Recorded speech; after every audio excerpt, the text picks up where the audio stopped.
Asthma అనేది ఊపిరితిత్తుల వ్యాధి. ఇది దుమ్ము, కాలుష్యం వల్ల సంభవిస్తుంది. ఈ వ్యాధిని ఎదుర్కొంటున్న వారికి శ్వాసకోశంలో వాపు ఉంటుంది. దీనివల్ల శ్వాస ఆడకపోవడం వంటి సమస్యలు వస్తాయి. ఇది ఏ వయసులో వారికైనా రావచ్చు. దీని లక్షణాలు సమయానికి గుర్తించకపోతే పరిస్థితి చేజారిపోతుందని నిపుణులు అంటున్నారు. ఈ వ్యాధి తీవ్రత దాని వివిధ దశలపై ఆధారపడి ఉంటుంది. ముఖ్యంగా ఆస్తమాలో 4 దశలు ఉంటాయి. మొదటి దశ ఆస్తమా. రోగిపై దీని ప్రభావం చాలా తక్కువగా ఉంటుంది. వారానికి 2 అంతకంటే తక్కువ రోజులు దీని ప్రభావం ఉంటుంది. ఈ దశలో ఊపిరితిత్తుల సామర్థ్యం 80% ఆరోగ్యకరంగా ఉంటుంది.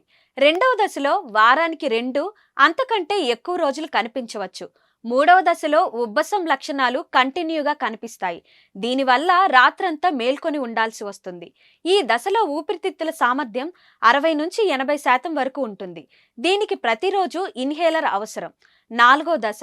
ఇది అత్యంత తీవ్రమైన దశ. ఉబ్బసం నిరంతరం ఉంటుంది. రాత్రిపూట దగ్గు నిద్రను పాడు చేస్తుంది. ఈ దశలో ఊపిరితిత్తుల సామర్థ్యం 60% కంటే తక్కువగా ఉంటుంది. ఈ దశలోని వారికి ఇన్హేలర్ క్రమం తప్పకుండా అవసరమని నిపుణులు చెబుతున్నారు.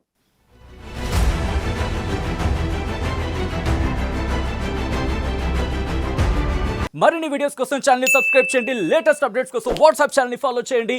అండ్ లింక్ డిస్క్రిప్షన్ లో ఉంది.